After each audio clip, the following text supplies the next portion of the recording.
আমি তো সচরাচর বাড়িতে শাড়ি পরি না। কিন্তু আজ রথের পুজো। আর গত বছর থেকে আমি এই পুজোটা করছি। সেজন্য ভাবলাম শাড়ি পরি। তোমরা অনেকেই আমার কাছে জানতে চেয়েছো যে আমি কি সিঁদুর ইউজ করি। তো এই মুহূর্তে আমি ২ টো ব্র্যান্ডের সিঁদুর ইউজ করছি। একটা হলো ফেসেস কানাডা আর একটা হলো খুকুমণি। ফেসেস কানাডা একটু ডার্ক রেড আর খুকুমণিটা পিওর মারুন। এর আগে আমি কেয়া শেঠও ইউজ করেছি, কিন্তু কেয়া শেঠে আমার যে প্রবলেমটা হয় সেটা হলো খুব তাড়াতাড়ি ওটা শুকিয়ে যায়, বেশি দিন ইউজ করা যায় না, সেজন্য আমি সুইচ করে গেছি। খুকুমণিটা আমি বহু দিন ধরে ইউজ করছি, এখনো শোকায়নি, বাট তাও আমি আর একটা ফেসেস কানাডা স্টকে রেখে দিয়েছি। প্রথমে ভেবেছিলাম আজকের পুজোতে ফল প্রসাদ আর মিষ্টি এগুলোই দেব। কিন্তু কাল হঠাৎ ফোন স্ক্রোল করতে করতে একটা রিল আমার সামনে আসে, যেখানে জগন্নাথ প্রভুর প্রিয় কণিকা ভোগের রেসিপিটা দেওয়া ছিল। রেসিপিটা দেখার পরই আমি ডিসাইড করে নিই যে কালকে ভোগের জন্য আমি এই পদটাই রান্না করব। রেসিপিটা সত্যি খুব সিম্পল ছিল, কিন্তু এত ভালো খেতে হয়েছিল সেটা আমি বলে তোমাদেরকে বোঝাতে পারবো না। এতে না আলাদা করে কোনো কাঁচা লঙ্কা, হলুদ বা আদা বাটা কিচ্ছু লাগে না। পুরো রান্নাটার বেসই হলো ভালো গোবিন্দভোগ চাল,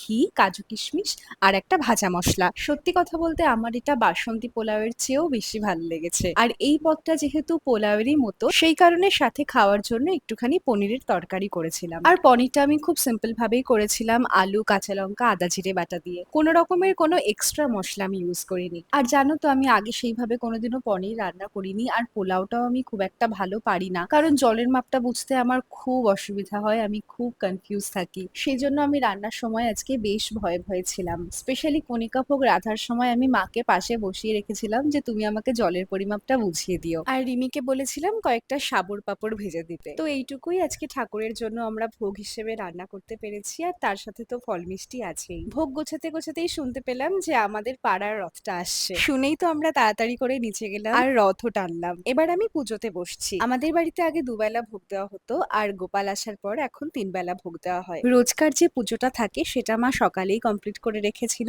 আর দুপুরবেলা ভোগের টাইমে আমি এই আয়োজনগুলো করেছিলাম। সুদীপ আজকে জিলিপি নিয়ে এসেছিল, আর জগন্নাথ দেবের প্রিয় ফল যেহেতু কাঁঠাল, সেই জন্য মা বাড়ি থেকে কাঁঠাল নিয়ে এসেছিল, তাই সাথে ভোগ হিসেবে কাঁঠাল আর আমও ছিল। বড় বড় মন্দিরে তো এই সময় জগন্নাথ দেবের জন্য ৫৬ ভোগ বা তারও বেশি ভোগ রান্না হয়, কিন্তু বাড়িতে আমরা এইটুকুই করতে পেরেছি। আর এই পুজোতে আমাদের বাড়িতে কোনো পুরোহিত মশাই আসেন না, আমি নিজে যতটুকু পারি নিজের মন থেকে সেইটুকুই আমি ভগবানের জন্য করি। আর আমি শুনেছিলাম ভক্তি ভরে ভগবানকে একটি পাতা, একটা ফুল, ফল বা সামান্য জল অর্পণ করলেও ভগবান সেটা গ্রহণ করে। তাই আমি নিজের মতো করেই যতটুকু পারি চেষ্টা করি। আর এই যে পুজোর কাজগুলো, ভগবানের জায়গাটাকে সুন্দর করে গোছানো, সুন্দর করে ভোগ সাজিয়ে দেওয়া, এগুলো করতে আমার খুব ভালো লাগে। আজকের ভ্লগটা তোমাদের কেমন লাগলো আমাকে অবশ্যই জানাবে, আর আমি চেষ্টা করব উল্টো রথের দিন একটু বড় করে ভ্লগ করার। আমরা সবাই এখানে প্রসাদ নিয়ে বসে গেছি। তোমরা সকলে খুব ভালো থেকো, আবার দেখা হবে নেক্সট ভ্লগে।